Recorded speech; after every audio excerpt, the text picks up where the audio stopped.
From parodies to detective work, again, and tea making. That's a first. Hello, Magi here, and welcome back to another episode of Top 5 Touhou Doujin Works, the series where I look over Doujin works I or you guys have noticed throughout the week and had the need to tell you guys about it. So, without further ado, let's begin the Top 5 Touhou Doujin Works number 30. Number 5. Now you may find it hard to believe, but there are actually guys in Gensokyo. Holy shit.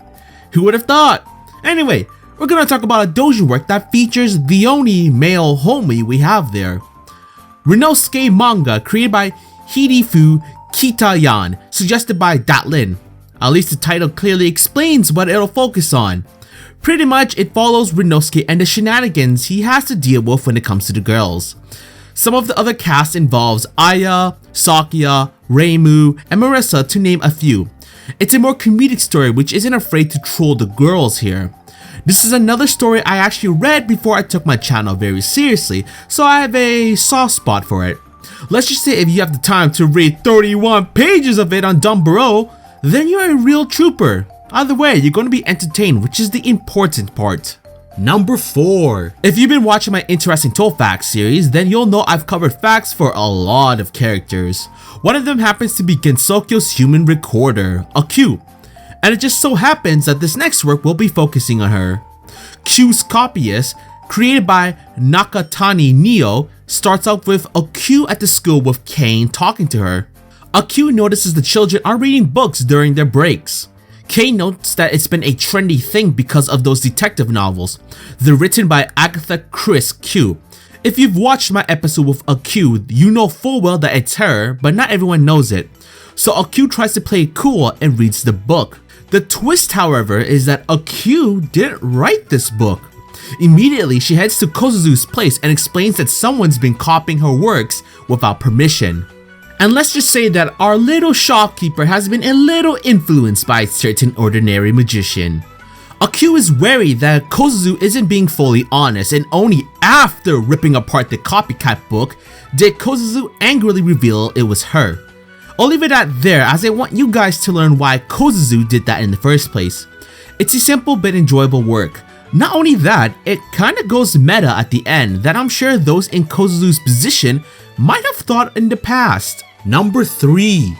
So this next work is sort of a first for me in terms of the subject matter, something I've never thought of until now.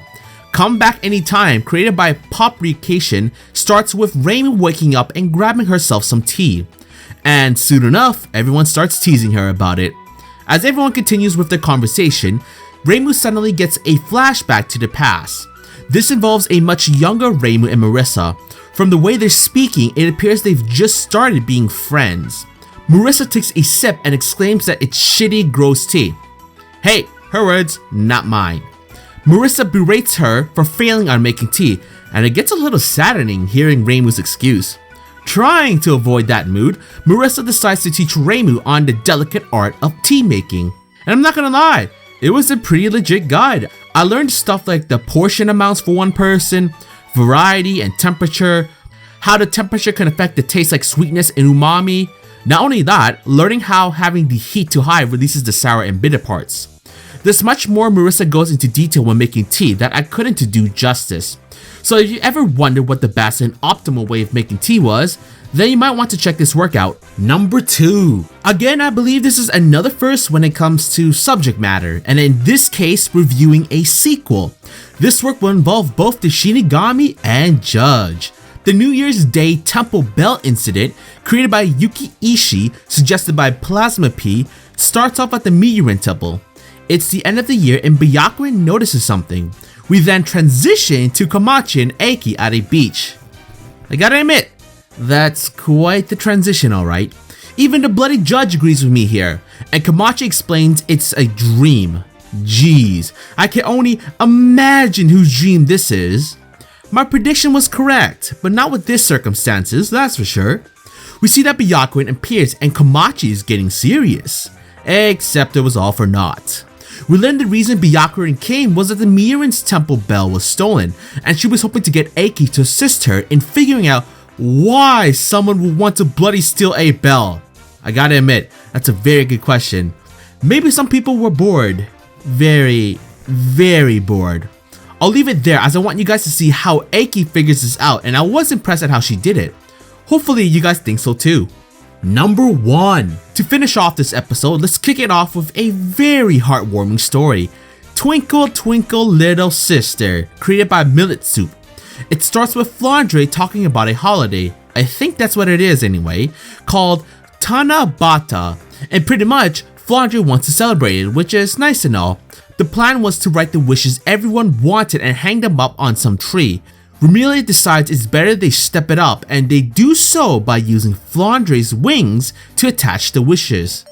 I gotta say, that's one way to use Flandre's wings. I guess that could have been mentioned in her character profile, but I feel like there would have been some issues if I did that. With that, Flandre becomes the Tanabata leader. The little sister is taking her role very seriously. I can appreciate that. With that in mind, Flandre asks people to write their wishes. Sakya does so, but is rejected. It wasn't because the wish was bad, but that Flandre wanted everyone to make selfish wishes. Flandre explains she wrote the typical group wish like good health to the family and such, which meant everyone could go wild with their desires. Good guy Flandre indeed.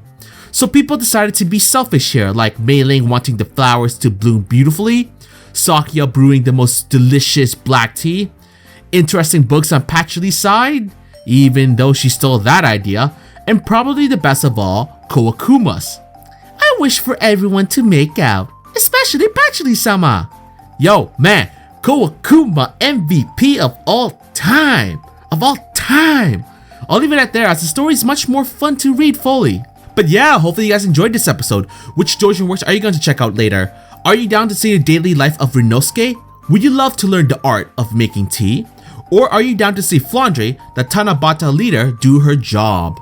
If you guys enjoyed this episode, please give it a like and subscribe, or else I might wake up with Minamitsu drowning me. And like hell I'll let that go. Either way, this is Magi, and thanks again for watching.